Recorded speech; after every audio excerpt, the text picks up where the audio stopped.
Is there such a thing as the worst sin, one sin that is worse than all the others? Well, there is. I am well aware that some people differ. They maintain that we can't declare any sin worse than any other. To God, a sin is how it's often expressed. In this view, a person who steals a stapler from the office is committing as grievous a sin in God's eyes as a murderer. But most people intuitively, as well as biblically, understand that some sins are clearly worse than others. We are confident that God has at least as much common sense as we do. The God of Judaism and Christianity does not equate stealing an office item with murder. So then, what is the worst sin? The worst sin is committing evil in God's name. How do we know? From the third commandment of the Ten Commandments. This is the only one of the Ten Commandments that states that God will not forgive a person who violates the commandment. What does the commandment say? It is most commonly translated as, "Do not take the name of the Lord thy God in vain, for the Lord will not hold guiltless," meaning will not forgive, "whoever takes his name in vain."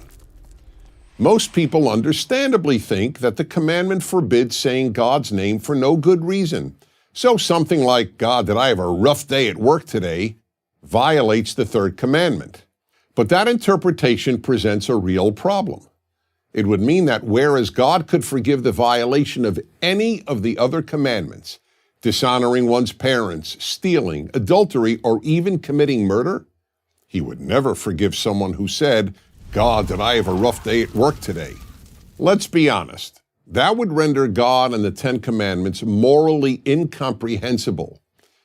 Well, as it happens, the commandment is not the problem. The problem is the translation. The Hebrew original does not say, "do not take."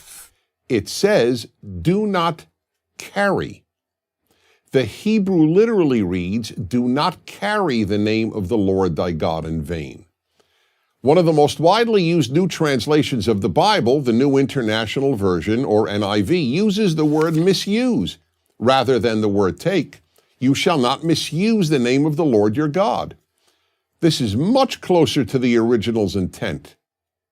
What does it mean to carry or to misuse God's name? It means committing evil in God's name, and that God will not forgive. Why not? When an irreligious person commits evil, it doesn't bring God and religion into disrepute. But when religious people commit evil, especially in God's name, they are not only committing evil, they are doing terrible damage to the name of God. In our time, there is an example of this. The evils committed by Islamists who torture, bomb, cut throats, and mass murder, all in the name of God, do terrible damage to the name of God. It is not coincidental that what is called the new atheism, the immense eruption of atheist activism, followed the 9/11 attacks on America by Islamist terrorists.